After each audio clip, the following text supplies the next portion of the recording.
Le sport favorise-t-il le vivre ensemble ou est-il le miroir de la compétition et de l'individualisme?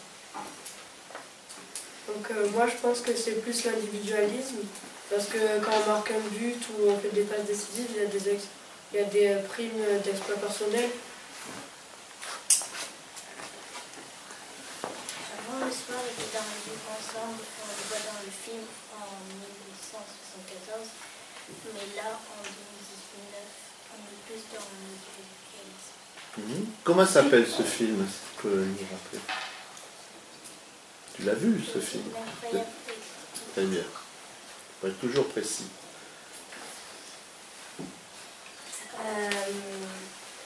Si on regarde les articles, il y a le foot. Avant, c'était un sport collectif et maintenant, ils sont tous... comment dire, ils jouent seuls pour pouvoir gagner des choses, être des stars. Tu peux donner des exemples précis? Tu dis que c'est un sport qui est devenu très individuel, les joueurs sont... Par exemple comme Neymar, déjà c'est le joueur le plus cher au monde. Il a été payé 300 millions d'euros.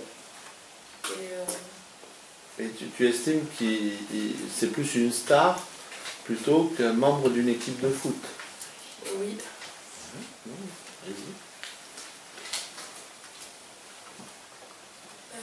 Moi, d'après mon expérience et d'après certains articles, le foot, en fait, il est presque devenu un sport individuel parce qu'il y a beaucoup de titres, le Ballon d'Or ou le meilleur joueur de la Coupe du Monde, qui les mettent en compétition et ça favorise l'individualisme.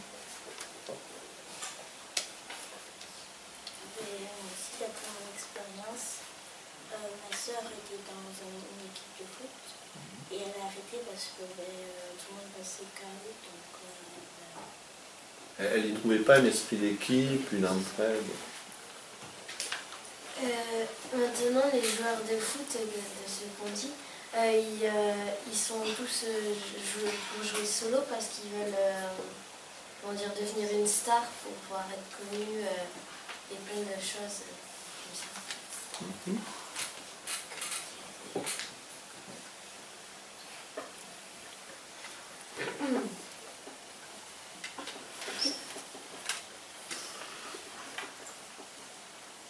Et donc par rapport à ce film que vous avez vu, L'incroyable équipe, qui était le démarrage du football finalement, au tout début, pour vous, vous répondez, pour vous, on ne retrouve plus actuellement ce qui a fait le succès du début. Comme je disais, avant on était plus, on s'entraidait et tout ça, alors que maintenant, on a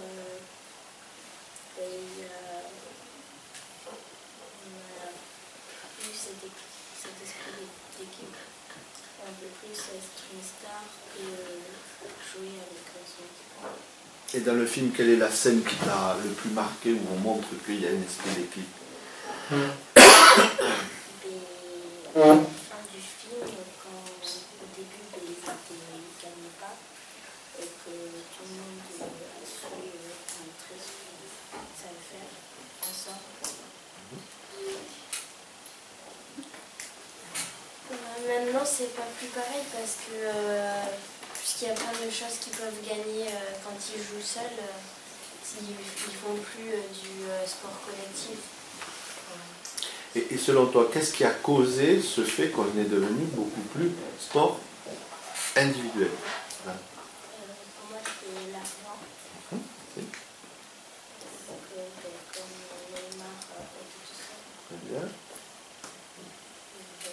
il gagne plus d'argent tout seul que la équipe. Donc finalement, est-ce que pour vous, c'est l'argent qui a finalement tué cet esprit d'équipe dans le football? Je parle le football de haut niveau, hein, bien sûr. C'est surtout ça, oui, parce que avant, quand on regarde, dans le film par exemple, ils jouaient ensemble et ils gagnaient rien parce que les jouer c'était un sport pour eux où c'était bien, et maintenant c'est devenu un sport où c'est que si tu joues bien, tu peux gagner de l'argent et ça leur plaît. Mais dans le film, on voyait un exemple où on savait qu'ils jouaient pas pour de l'argent dans le film parce que c'était des élèves qui jouaient avec leur professeur et quand il n'y avait personne pour les encadrer, c'était des disputes. Et après, ça devenait plus un sport individuel. Et donc, c'est pas forcément que l'argent peut-être, c'est aussi le fait de se disputer entre joueurs Pour être le... Oui, c'est-à-dire pour être le premier, le meilleur, le chef. Il y a peut-être ça aussi, il n'y a peut-être pas que l'argent. Hein. Cette idée de... Et ça, on revient sur le mot compétition. Donc, est-ce que pour vous, la compétition est quelque chose de positif ou de négatif ou entre deux? Je ne sais pas. Je vous écoute. C'est vous qui... Ça dépend du sens que ça prend. Si Alors, on fait une compétition, où c'est qu'il y a quelque chose à gagner, une compétition dans quelque chose collectif, dans une équipe, ou si on fait une compétition, par exemple, une compétition de badminton, par exemple, on est seul contre notre adversaire, et là, c'est pas pareil que si on fait une compétition au sein d'une équipe. C'est... Un jour, je pense que Kenai, si par exemple des joueurs faisaient une compétition de badminton et qu'il y avait une récompense à gagner, bien sûr que les joueurs voudraient jouer pour avoir la récompense, tandis qu'il n'y avait pas de récompense, il y aurait beaucoup moins de motivation. Et donc peut-être qu'il y aurait moins d'histoire parce que les joueurs seraient plus détendus, sachant qu'il n'y ait pas de récompense à gagner à la fin.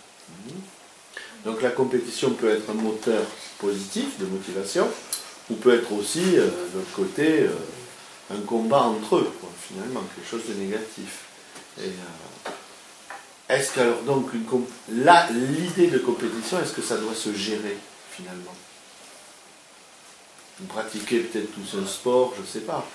Est-ce que vous avez eu un problème avec, à un moment donné, l'esprit de compétition avec un copain, une copine? Allez-y, allez-y.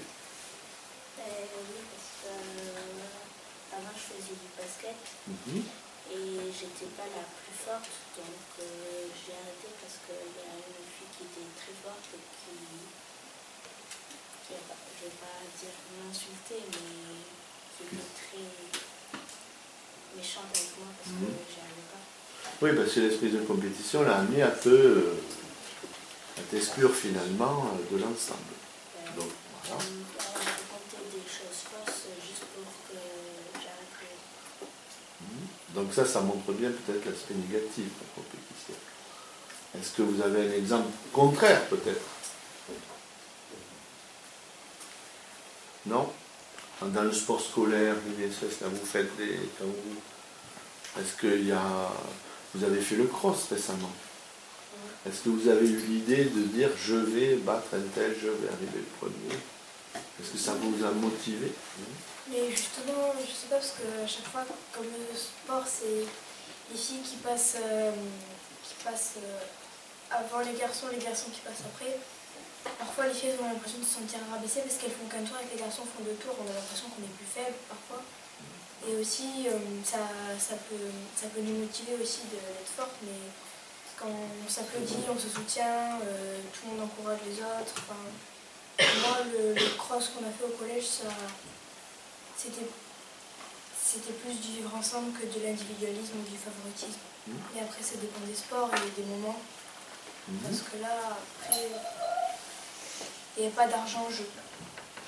Vous partagez tous cet avis par rapport au cross, c'est intéressant comme exemple.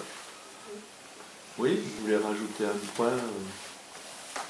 Donc ce cross, c'est pour vous, c'était un exemple de vivre ensemble, partager tous ensemble un moment qui a été le cross, plutôt que l'idée de compétition, décrocher quelque chose, puisqu'il n'y avait pas vraiment d'enjeu.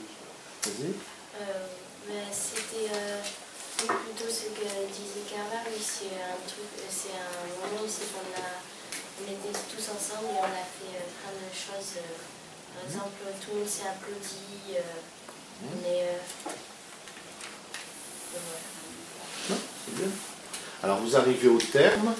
Est-ce que vous voulez rajouter quelque chose? individuellement ou collectivement.